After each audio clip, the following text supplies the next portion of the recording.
There are a lot of entrepreneurs that hire the wrong person, and it all starts with your job ad. Are you attracting the right candidates? Do you know what you're looking for, and are you communicating that through your ad? Hey everyone, welcome to another episode of the show Built with VAs. I'm your host, Valentina Brega, and today I will share with you the strategies, the tactics that we use at Hire Train VA to find the best virtual assistants and connect them with local businesses here in the United States. I will show you what we put in our job ad to make the right candidate stop scrolling.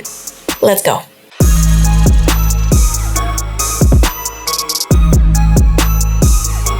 So before we write the ad, we have to get into the right mindset. And there's one thing that we have to get right all the time, and that is we want the best candidates for ourselves, but so does everyone else.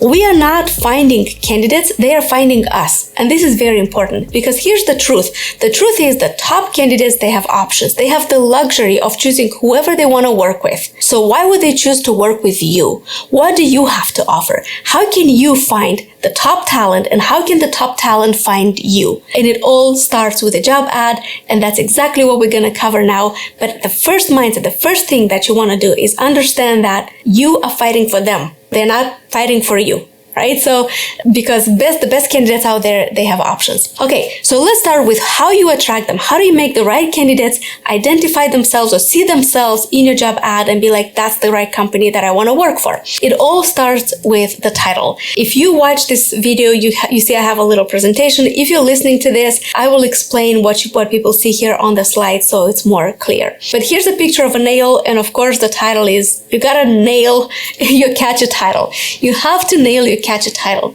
Now, what do I mean by that? I'm going to show you here an example. You see here, urgent hire column, cold call needed, work from home. This is what we did here. We put urgent hire, all caps, and then cold call needed, work from home. Home is also all caps. What I want to do in our title is I want to emphasize a couple of words that I think are important for my right avatar.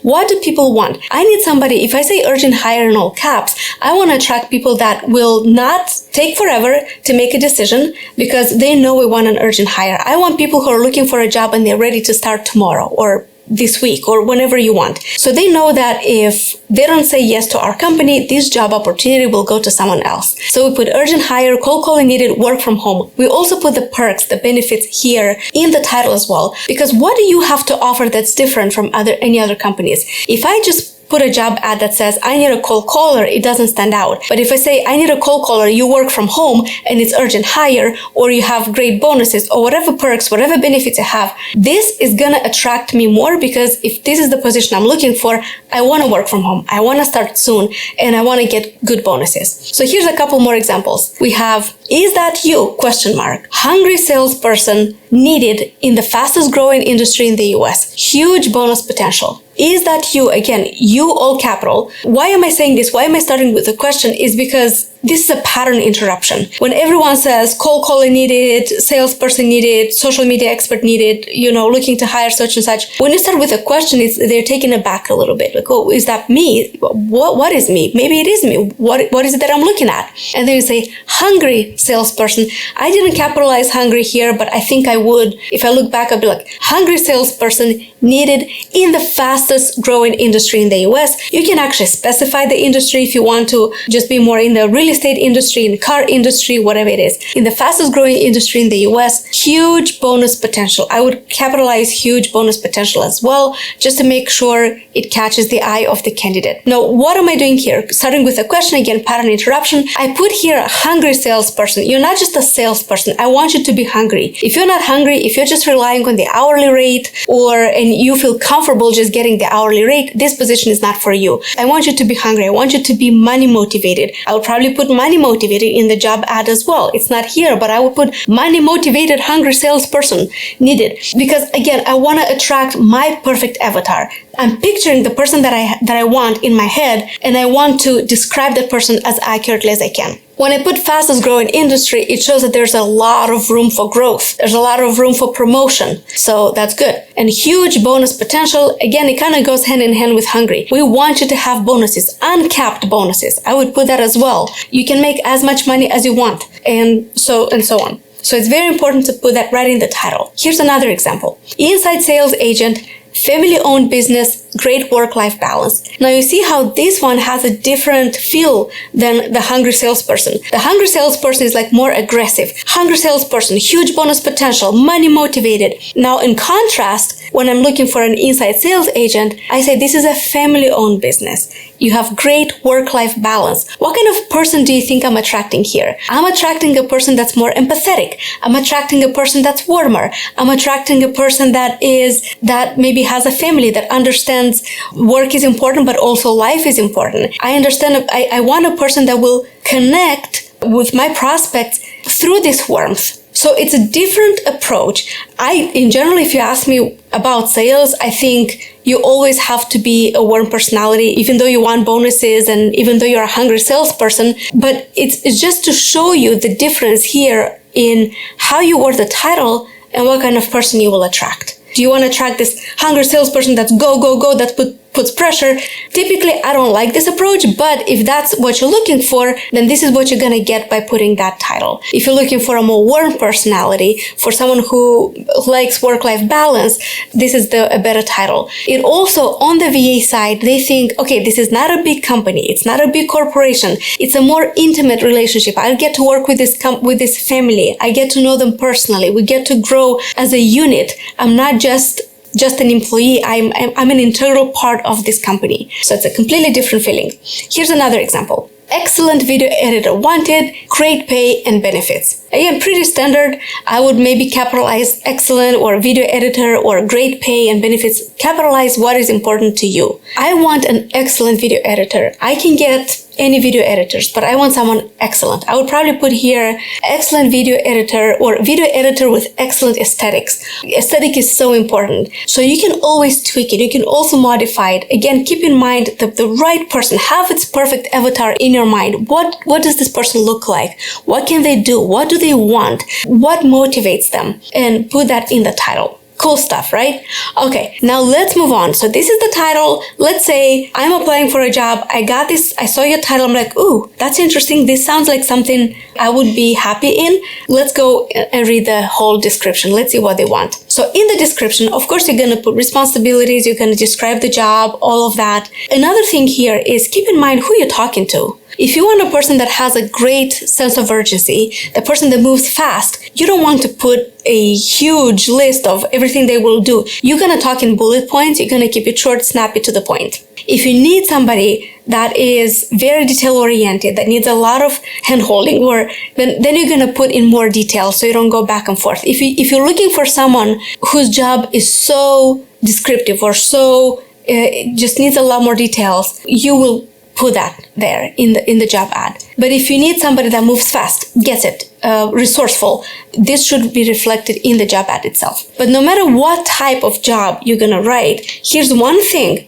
that we always include in all of our job ads. Now remember, we hire virtual assistants for companies here in the US for different roles. We hire cold callers, we hire inside sales, we hire social media, we hire bookkeepers, we hire, admin assistants, executive assistants. Now, all of this is different personalities, different roles, and obviously our job ads will look different for every role. But no matter what they are, we always include this in our ad, and that is our core values. We always put our core values. Why? Because a skill set can be trained, but the right personality, no, you can't. You want to have the right person. So we always include our core values in the ad because we want to attract the people that resonate with our values. And we even say this. We say, if you don't see yourself in this description, you will not be a good fit for us. Do not apply. Do not apply if you don't see yourself in this description. So just to give you an example, these are our core values as a company. They spell VIBE, V-I-B-E. V stands for value. Everything we do, we bring value.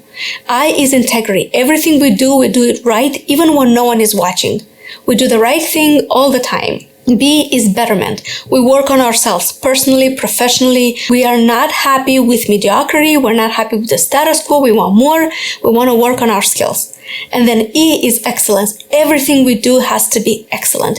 And everyone on my team is aware of this core values. And when we look for virtual assistants, we also include the core values there too, because we want people that bring value, people that have integrity, people that work on themselves, and people that do everything excellent. Now with E, our core value, E being excellence, we're actually debating which one. We have two here words that start with E that are so important to us. It's excellence, and the other one is extreme ownership. Before we point fingers at anyone, we look at ourselves. We take ownership of our success. We take ownership of our failures. And we want the VAs or the people that we employ to do the same thing. So always include your core values and put it there. If you don't see yourself in this description, you will not be a good fit. Do not apply. Now, this also gives us the perfect opportunity when we interview someone to say, you saw our core values. What about them attracted you the most? Or what are your values? What is important to you? Personally, it's so ingrained in you that no one else can take it from you. What is something that defines you? So this is a great conversation topic when you invite someone at the interview.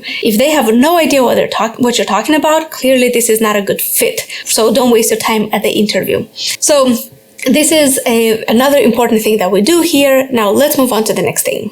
The next thing that you want to do in the ad is to set expectations and be very specific. And we'll talk about the be very specific part. So how do you set the expectation? Be very transparent in your ad about the salary, the benefits, working hours. There's nothing more frustrating than having a candidate jump through hoops, applying, getting their hopes high, and only to find out that the salary you're providing is not even enough to cover their basic needs. There's nothing more frustrating. You wasted time, they wasted their time. This is going nowhere.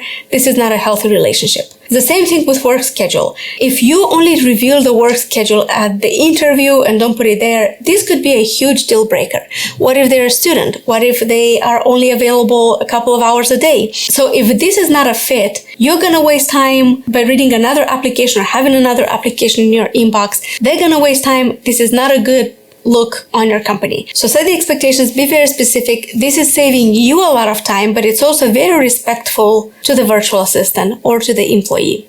And if you don't have a specific salary, you can include the range based on their expertise. It doesn't have to be something fixed. It can be something, the salary is between this and this, depending on your role, depending on the expertise, depending on what you bring to the table. And as a business owner, I'm sure you wouldn't mind paying more money or being at the higher end of the spectrum, as long as that person can really bring you results and triple or quadruple the investment the return on investment, right? So as a business owner, you would rather pay someone at the higher end of the spectrum getting more money in return rather than paying someone at the lower end of the spectrum and not getting any return back. It just doesn't make any business sense. So put a range there and have this conversation with VAs and set the expectations and let them know exactly how you feel about that and what they can do for you. So the next thing that I mentioned is be very specific. And this is what I'm talking about. I say here, do not use vague language. Something like, I am looking for a content writer. What does that mean? Okay, I'm going to write content. Is that for social media? Is that for your YouTube? Is that for blog? What is that for? When you put, I need a content writer, you have an image in your head, and that image will not translate the same to your prospect, to your employee, to your virtual assistant. So you have to be very specific. Instead, say something like that. I need someone with great English and accurate spelling to write captivating posts for my blog. Now imagine you put this expectation in the job ad and then somebody applies and they have bad spelling or they make English mistakes, they make mistakes in English. You wouldn't even consider that person. So they're automatically disqualified. And yes, we have received hundreds of applications like that when people use abbreviations or they use slang or they use something that's clearly not what I would like to see in a blog. But here's what changed. This is a lesson learned for us. When we learn to be more specific, those kind of applications, we still get them from time to time, but they significantly reduced in the number of applications that we get that wouldn't be a good fit. So looking for content writer, what does that mean? Looking for someone with great English and no spelling mistakes. That's more accurate. It can be the same for people say, I'm looking for a social media expert. What does that mean? Do you need somebody who analyzes data? Do you need somebody who understands trends? Do you need somebody who will post for you? What is a social media expert? So be very specific. You can say something like, I'm looking for a person to make creative posts on Instagram that will help our audience connect with our product. You have to be creative. you have to understand human psychology, you have to have good aesthetic, and then you become more specific. You describe the perfect person who would be a good fit for you. So let's kind of zoom out here and see what we did so far. We talked about a catchy title, and then we said whenever you write a job ad, you describe what you're looking for, you put the requirements and all that. Also include core values and be very specific and set the expectations. Now, we're getting towards the end of the job ad. We're going to tell people how to apply. And this is very, very important. You probably heard about this technique, but I'm going to change it a little bit that's worked even better for us. So you probably heard about this technique that you tell the VAs or the employees to be like, to apply, include this in the subject line. It's great. It works. It really works. Trust me, there are still some people who don't follow these instructions, and you can easily just eliminate the ones that apply at just about everything. But there's one more little thing that we add to this. We ask people, we assign a little task to that. So we say something like, to apply to this job, send an email to this email address with the following subject line. My favorite core value is, and then include what your favorite core value is. Now, why are we doing this? Because we received responses like, my favorite core value is orange. My favorite core value is blue. These are real responses that we received. So what does that tell me? If somebody just copy pasted what I wanted them to do for the subject line, then I would have said, oh, okay, yeah, this person follows directions. That's awesome. That's +1 point in their favor. That's the kind of candidate I need. But then when I give them a task, I say, wait a minute, something's not right here. Maybe their English is not good enough. They don't know what core value is, even though I specifically mentioned that in the job ad, or they're not attentive to details. A lot of VAs, a lot of employees, they know about this requirement. Oh, okay, to apply, most people want me to copy paste something in the subject line. So they do it, but that's not what I'm doing this for. I need them to be attentive to details, follow my instructions, and have great English. So out of these 3, they only got 1 point. The other 2 are no. So I don't want to speak with that candidate. And I'm not even going to open that email when I see my favorite core value is orange. I don't want to open it because there might be a perfect resume. There might be a perfect cover letter, but this could be a lie. I don't want to fall in love with a candidate who has the perfect resume. There's AI tools that can create this perfect resume for you in seconds. That's not what I want. I want a good candidate. So I'm not even going to fall in love with a candidate before I know that they follow my instructions and they have potential to work for my company. So that's one thing we do. Another thing we add, we say to apply, put this in the subject line, also include an audio recording of about 1 minute. If people say, what should I include in my audio recording if that's the email I get? I don't want that kind of, I don't even reply. I don't respond to that. Why? Because I need people who are resourceful. I need people who figure it out, who take the risk, who send me something 1 minute. They can read Little Red Riding Hood. I don't care. I want to hear their level of English. I want to hear their accent. I want to hear how resourceful they are. I would actually think this is rather clever that they read something and, creative in one way. And I would prefer that over an email saying, what should I put in the audio recording? And yes, you might get those. We have gotten a lot of them. These are candidates who don't understand how valuable, how precious our time is. And by sending us yet another email, they are distracting our attention. And I need somebody who understands what it's like working for a company, who understands my needs, anticipates my needs, and works with me, not against me. So we don't consider those candidates if they ask additional questions. Figure it out. Everything is figure outable. We want people who are resourceful. So that's another thing we add. Now, let's say you're hiring someone who is not going to work for a voice position. You don't care about their accent. Let's say you're hiring a video editor. Obviously, they need to have good English so they understand your instructions, but you don't care if they have an accent. They're not going to speak with your prospects. As long as they're good at what they do, that's perfectly fine. So how do you test that? We also ask people to include their portfolio when they apply to work with us. And what's going to happen is when people apply with their portfolios, a lot of those candidates will be eliminated because of the aesthetics. We actually, when we hired our video editor, we placed this job ad a couple of times, and we gotten so many applications. Our inbox was flooded with applications, and people have sent us portfolios that were probably about 80% of them, they did not have a good aesthetic. They were very simplistic. They didn't have this sense of beauty, of colors, of music. It just didn't feel right. But then the other ones, 20% that had very good portfolios, we asked them to do a little test for us. I'm not asking the VA to work for free, so don't give them a test that will take their whole day or half a day. But I want to see a little sample of that, what they can do for me, for my work. I want to see them in action. And if they are an expert, they wouldn't mind doing this. If I'm an expert at something, I want to showcase what I'm good at. I will gladly brag about this and tell you, yeah, I'll show you what I can do here. I can do it very fast because I'm an expert. That's the kind of person we're looking for. So we gave them a little video and we asked them to edit just about a few seconds or a minute or whatever. And they can watermark it. We're not going to use it. I don't care about using their work that they did. I care about what they did, how they worked, and what tools they implemented, and how they see their vision, their creativity. And so out of those people with good portfolios, we have received so many tests back that are not even 10% of what the portfolio was. It was really bad, low quality video editing, even though the portfolio was phenomenal. So here's another thing that you want to include in the job ad.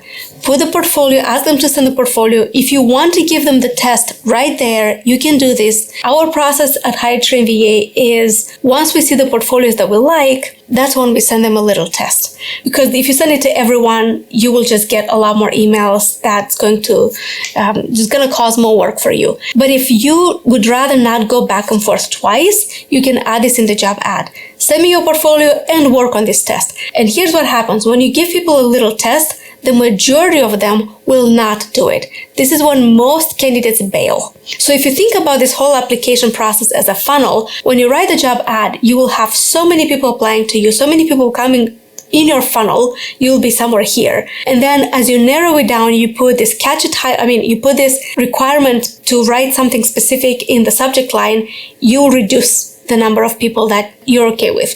And then when you reduce it even more, send the voice recording, it'll be even less. Or send us portfolio, it'll be even less. But when you give them a test, you can count on the fingers of one hand how many people will be a good fit for you. So, but it's worth it because you don't go back and forth. Do not interview people that don't have potential to work with you. Another huge lesson learned. You want to protect your time, you want to protect your energy. And as a business owner, as a CEO, as a manager, that is crucial. So these are the things that we add in our job ad. What I gotta say at the end is this, that it's very, very, very rewarding to work with virtual assistants. I love it. I'm never looking back. I will always be working with virtual assistants. It is rewarding. It's worth it. But you might not find the right person on the first go. So you go through all of these hoops, you put this job ad, you go through all these steps, expect your inbox to be flooded with applications. That's normal. And more people just coming in. That's very normal. And you might not even find the right person. There's nothing wrong with the process. There's nothing wrong with the system. It just means that the person you're looking for hasn't yet seen your ad. They have not logged into the platform this week. So keep going, try again, write another ad. Do not compromise the vision that you have in your head about the perfect person for the role. If you have your perfect avatar, that person exists. There's a lot of talent worldwide. You can look for that person. That person exists. They just haven't seen your ad yet. So just try again. It is a lot of time, but it's worth it. It's a lot of time. If you'd rather not spend so much time, then that's when you can go to a recruiting agency and you can talk to us. We're Hire Train VA. We're constantly looking for talent. We have a good system in place. We're always running ads to always to make sure that the right candidate always sees our ad at any time. So we have a very good system in place. We have great processes. I have a whole team behind me that vets, screens, and in fact, we only select 1 or 2% of the candidates that apply to work with us. So think about this. Out of 100 people that apply, 99 get rejected. So, and if you want to work with us, book a call with us, see if we're a great fit. If we are great, if we're not, that's okay. It happens. We might point you to a better direction. But in any case, we'd love to talk to you and see what we can do for you and tell us about your experience working with virtual assistants as well. I will leave all the links here in the description. In the meantime, I want to thank you for joining me today, and I'll see you again next week with more value. So remember, that's our core values, right? We always bring value in everything we do. So thank you so much. I'll see you next time. Bye.